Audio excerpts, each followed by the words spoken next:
Et bonsoir, ici Justine Cormal pour le Weason. J'ai avec moi le capitaine et le lieutenant du commissariat de Vespucci. Vous souhaitiez nous voir ce soir, pour quelle raison? Expliquez-nous. Déjà, bonsoir. On a souhaité prendre la parole rapidement parce qu'on sait qu'une affaire qui implique un membre des forces de l'ordre peut, pour le coup, légitimement susciter des questions et de l'inquiétude. Est-ce que vous pouvez du Euh, coup nous expliquer la situation? ouais, bien sûr. Du coup, comme dit précédemment, le 1er juin, l'ancien agent Tora Santini, qui avait le matricule 05, a été interpellé et condamné pour des faits de haute trahison à l'encontre du LSPD. Tout ça, ça a commencé il y a plusieurs semaines. On a eu des raisons de nous interroger sur ses liens avec au moins une criminelle, donc Yasmina Nola, ainsi que sur le fait qu'elle pouvait transmettre des informations sensibles et sortir des saisies potentiellement. Face à ces soupçons, on a mis en place des moyens de surveillance afin de confirmer ou d'infirmer ces éléments. Donc une enquête s'est lancée. Euh, Tout s'est un peu accéléré du coup lundi, le 1er juin, quand en plein service, elle a simulé son enlèvement et organisé celui de l'agent avec lequel elle était en patrouille, juste dans le but de rejoindre des criminels qui souhaitaient braquer notre convoi de saisie. Braquage qu'elle a elle-même organisé avec les criminels.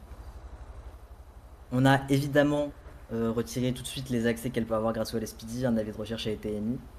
Euh, on a directement eu plusieurs unités de mobilisées pour la localiser et plusieurs citoyens ont donné des indications sur les lieux où elle se trouvait. On tenait à les remercier parce qu'on l'aurait vraiment pas trouvée aussi vite si on n'avait pas eu ces informations. Donc après une longue course-poursuite, elle a été appréhendée et donc comme je disais condamnée à une peine de prison fédérale pour haute trahison.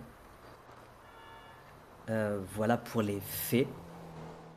Vous avez parlé d'un convoi qui a été braqué, dans quel but et pourquoi du coup? Du coup c'est le convoi de saisie donc le but est plutôt clair, c'est de braquer les saisies qu'on a récupérées ces dernières semaines slash mois. Euh, donc c'est un butin qui intéresse grandement les criminels en général. Vous avez parlé, vous avez un état des lieux de ce qui a été pris du coup? Je n'ai pas tout de tête mais beaucoup d'armes. Enfin D'accord, ok. majoritairement des armes en tout cas. Des armes de catégorie 1, donc rien de particulièrement inquiétant. Et est-ce que vous en avez récupéré déjà une partie ou est-ce que j'imagine qu'il y a une enquête qui est en cours dessus? Si on a récupéré une partie parce qu'on a arrêté 3 individus, donc Comme j'ai dit au tout début, on sait que l'affaire elle peut susciter des interrogations au sein de la population. Je souhaitais rappeler une chose importante, c'est que ce dossier n'a pas abouti de cette façon et aussi bien par hasard.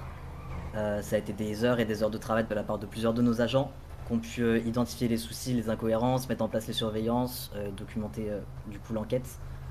En clair, nos procédures elles ont fonctionné, nos agents ils ont fait leur travail et je tenais aussi à les féliciter parce qu'ils ont vraiment été parfaits malgré la situation plus que compliquée. Ils ont géré du début à la fin. Et aussi, je tenais à insister sur un point, c'est que les choix faits par Laura Santini ne relèvent que de sa responsabilité. Ils ne sont ni le résultat d'une défaillance du poste, ni le produit de ses conditions de travail. C'est sa décision, la décision d'une personne, pas l'échec d'un poste, l'échec d'un collectif.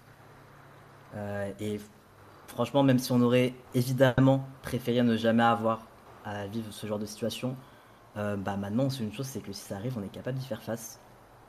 Donc, malgré tout, il y a quand même du positif qui en ressort. Qu'est-ce qui va se passer du coup maintenant avec Madame Santini?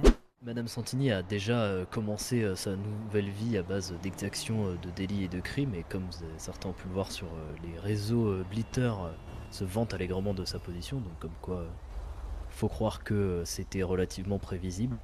De toute façon, justice a été rendue, une peine lourde a été appliquée en accord avec le bureau du procureur, avec Monsieur Popman. Et elle a actuellement purgé sa peine. Après, a priori, de ce qu'on sait, elle veut continuer ses exactions dans la rue. Mais on la garde bien à l'œil et elle a été bien prévenue que toute information fuitant, elle aurait tout le poste sur le cul. Donc ça a l'air de l'avoir grandement dissuadée. Madame. Est-ce qu'il y a un risque pour la population vu que c'est un ancien agent des forces de l'ordre et que j'imagine qu'elle avait peut-être accès à certaines données confidentielles? Je pense que le message est passé sur comme le lieutenant le disait, sur le fait de lâcher des informations du LSPD. Et que je doute qu'elle en fasse quoi que ce soit actuellement. parce qu'elle sait qu'elle a vraiment plus à y perdre qu'à y gagner. Et sachant qu'elle n'a pas été promue au grade permettant d'accéder à la grande majorité des informations, justement parce qu'on avait une enquête interne sur elle. Donc voilà. Là-dessus, elle n'a pas eu accès à d'informations si confidentielles et risquées que ça ne restait qu'une officière. Très bien, merci à ces réponses, lieutenant-capitaine. Est-ce que vous souhaitez ajouter un dernier mot, une dernière chose par rapport à toute cette situation? Quelque chose d'actuel? Du coup, moi j'avais un dernier mot préparé sur une des notions qu'a rapidement souligné le capitaine vis-à-vis de la défiance que cela pourrait créer chez certaines personnes envers les forces de l'ordre. Je rappuie dessus que c'était son choix, elle l'a dit elle-même, elle a voulu faire ça, c'est préparé depuis des mois de ce qu'elle disait, des informations qu'on a. Donc c'est absolument pas une défaillance interne. Et c'est pas parce qu'il y a une brebis galeuse qu'on doit abattre tout le troupeau. L'entièreté des agents sont les premières personnes touchées, blessées par la trahison. Et on sait qu'au sein du poste, c'est des cas extrêmement rares. Depuis que je suis en poste depuis plus d'1 an maintenant, c'est la première fois que ça arrive. Donc n'ayez pas de défiance vis-à-vis de la police. C'est quelqu'un qui savait très bien ce qu'elle faisait, pourquoi elle était là. Merci de nous avoir accordé cette interview. Et puis, très chère téléspectatrice, on vous souhaite une bonne soirée à vous.